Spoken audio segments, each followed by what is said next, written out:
muqdisho xalay waxaa ka dhacay weerar toos ah iyo qaraxyo isxigxigay oo ay soo qaaday kooxda dowladda dagaalka kula jirta kuwaasi oo khasaare kala duwan ay ka dhasheen. dowladda Soomaaliya ayaa ka hadashay weerarkaasi iyo khasaaraha uu geystay. taliyaha booliska ama taliska ciidamada booliska Soomaaliyeed ayaa faahfaahin dheeraad ah ka bixiyay khasaaraha ka dhashay qaraxyo iyo waliba dagaalo toos ah oo xalay ka dhacay qaybo kamid ah Muqdisho kadib weerar ay ku soo qaadeen xoogga shabaab. afayeenka ciidamada booliska Soomaaliyeed Cabdifataax Aadan Xasan oo la hadlayay warbaahinta ayaa sheegay in weerarka ka dhacay degmada Kaxda oo ku bilowday gaari laga soo buuxiyay walxaha qarxa wuxuuna ku tilmaamay in ciidamadu ay sameeyeen iska caabin. Cabdifataax ayaa sidoo kale xusay in weerarkaasi uu khasaaraha ugu badan ka soo gaaray dad rayida iyo dhismaha saldhigga sida uu warbaahinta u sheegay. sidoo kale wuxuu tilmaamay in inta uu socday dagaalka ay Kaxda gaareen ciidamo gurmad ah oo sameeyay howlgal ay ku soo qabqabteen dad lagu tuhmayo weerarkaasi. dhinaca kale wuxuu soo hadal qaaday weerar kale oo ka dhacay xaafad lagu magacaabo Daarusalaam oo isna ku bilowday qarax culus wuxuuna tilmaamay in ay ku dhinteen kuna dhaawacmeen askar iyo waliba dad kale. afayeenka booliska ayaa xaqiijiyay in dadka dhintay ay ku jiraan 2 gabdhood oo yaryar ah askar ka tirsan ciidamada booliska iyo kuwa militariga Soomaaliya. dhinaca kale kooxda dowladda ka soo horjeeda ayaa guulo ka sheegatay weeraradan waxaana ay shaacisay inay khasaare ku gaarsiisay askar ka tirsan dowladda ayna ku soo furatay hub iyo waliba gaadiid. waxaan rabaa bulshada Soomaaliyeed inaan warbixin kooban ka siiyo dhacdadii ka dhacday xalay magaalada Muqdisho.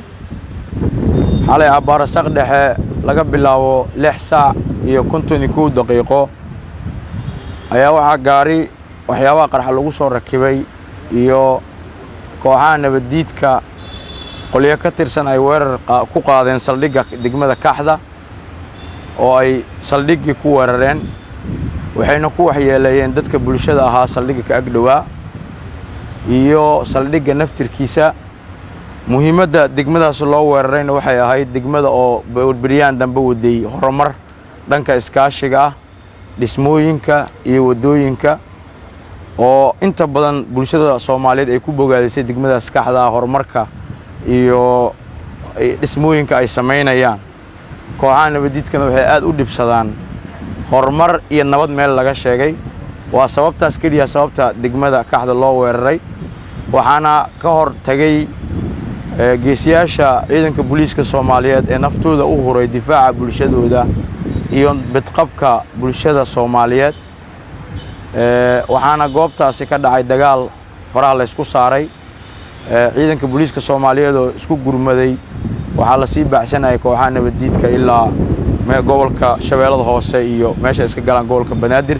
oo ilaa hadda geesiyaasha booliska Soomaaliyeed ay ku maqan yihiin howlgalkaas. sidoo kale isla xalay waxa gaari qarxa lagu weeraray deegaanka Daarusalaam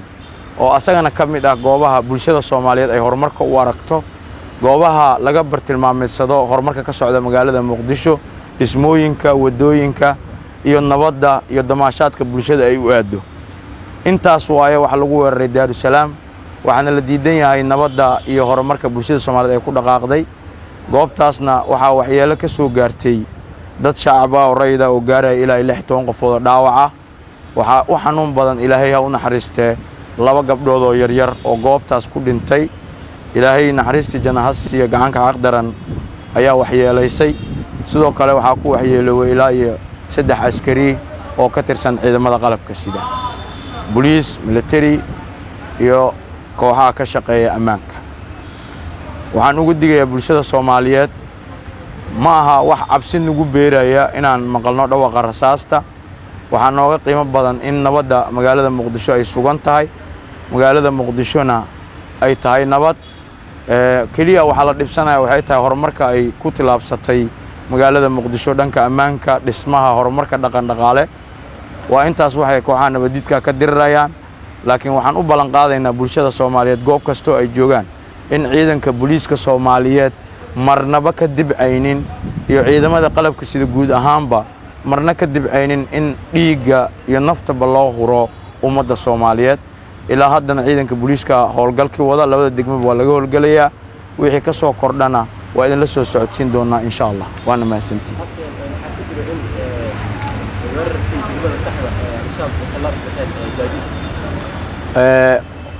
waa jira waa gaari xalaysan oo saldhigga dhex yaalay sidoo kale waxay sii dhibaateeyeen gawaari guryo ku dhegan saldhigga yaaleen oo ay bulshada Soomaaliyeed lahayd ciidankiina wali baxsanaya gaari meel dhaxay ooga tageen marka insha Allah wax oo problem baawur iyo wax muhiim ah saas ma qaadan laakiin waxyeelada bulshada Soomaaliyeed nooga dhib badan taasna waa ka difaacnay siday wax dhibeen wax uma noqonin weeraradan oo dhacay xilli saqdhaca xalay waxa ay ku soo aadayaan xilli magaalada Muqdisho ay ka socoto doorashada kuraas ka mid ah xubnaha golaha shacabka dhinaca kale ra'iisul wasaaraha Soomaaliya ayaa kulan degdeg ah isugu yeeray dhammaan bataliyaasha kala duwan ee ciidamada Soomaaliya waxaana la faray in la adkeeyo amniga iyo xasiloonida dalka xilligan lagu guda jiro doorashada kuraasta golaha shacabka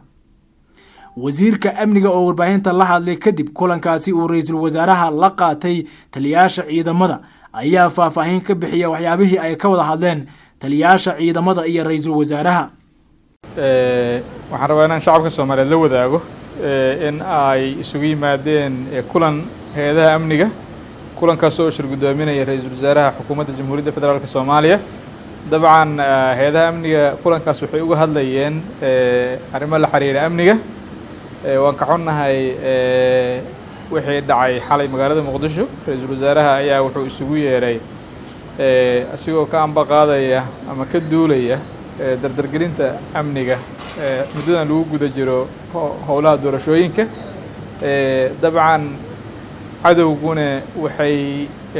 isku dayayaan inay qalqalgeliyaan doorashooyinka inay cabsi geliyaan shacabka Soomaaliyeed dabcan ra'iisul wasaaruhu wuxuu faray kadib markii uu ka dhageystay warbixino hay'adaha amniga qaybahooda kala duwan wuxuu ina faray inaan wax ka bedelno habka sugidda amniga gaar ahaan caasimadda gaar ahaan muddada lagu guda jiro doorashooyinka iyo sidoo kale bishii Ramadaan ee barakaysnimada nagu soo foolay intaba waxaan u rajaynaynaa shacabka Soomaaliyeed inay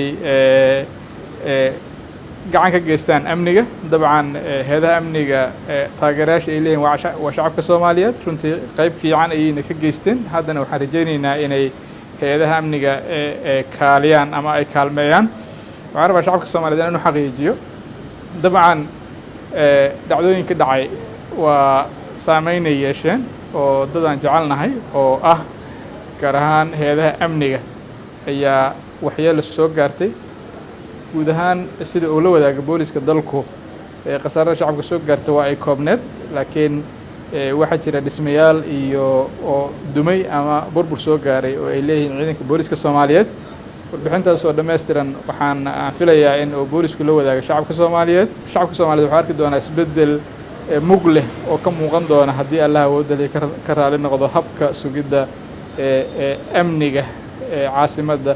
gaar ahaan muddada lagu guda jiro doorashooyinka iyo sidoo kale muddada lagu guda jiro bisha barakaysan ee Ramadaan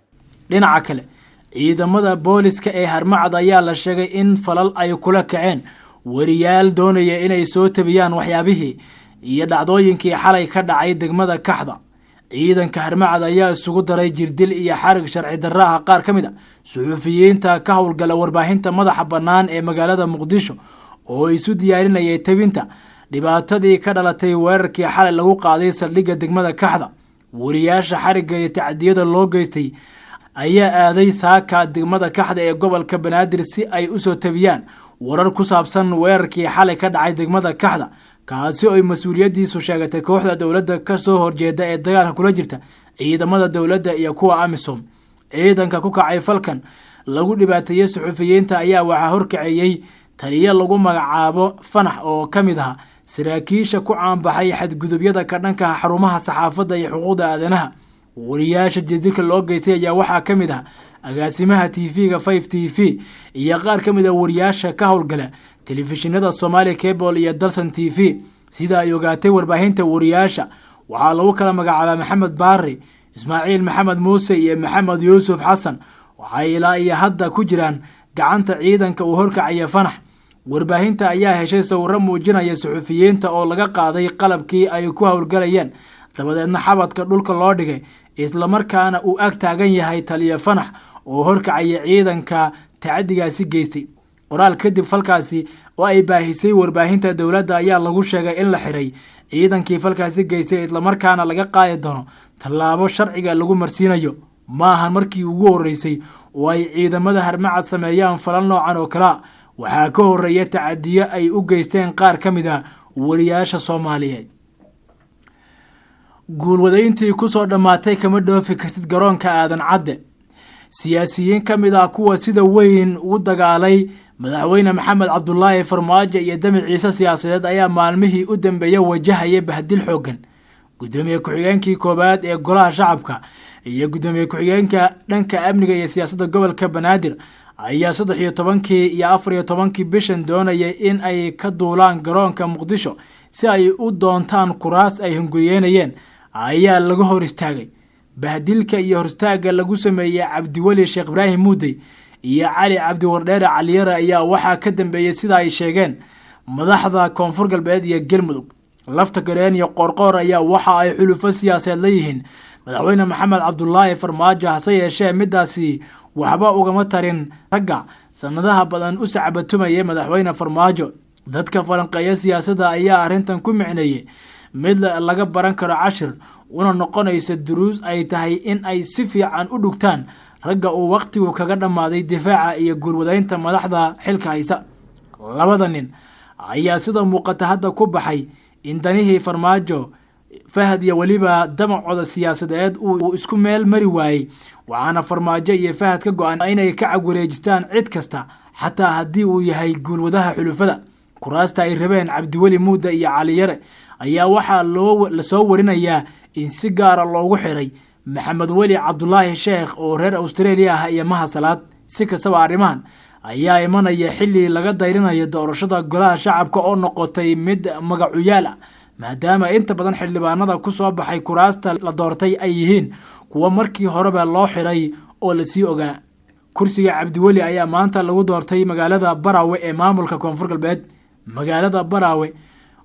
oo ah deegaan doorashada labaad ee dowlad goboleedka Koonfur Galbeed Soomaaliya ayaa waxaa maanta lagu qabtay doorashada kuraas ka mid ah xubnaha golaha shacabka. waxaana ku jira kursigii uu horey ugu fadhiyay Cabdiwali Sheekh Ibraahim Muudey oo ahaa gudoomiye ku-xigeenkii hore ee baarlamaanka. kursigan oo uu horey ugu fadhiyay gudoomiye ku-xigeenka koobaad ee golaha shacabka ayaa waxaa ku soo baxay Maxamed Cabdulle Axmed oo helay codad gaaraya 76 cod halka musharaxii la tabayay Cabdullaahi Axmed Cabdi uu helay 12 cod waxaana halaabay 2 cod. guusha Cabdulla ayaa ahayd mid la filayay wuxuuna si dhow ugu xiran yahay Villa Soomaaliya oo iyadu dadaal xoogan gelisay sidii meesha looga saari lahaa Muudey.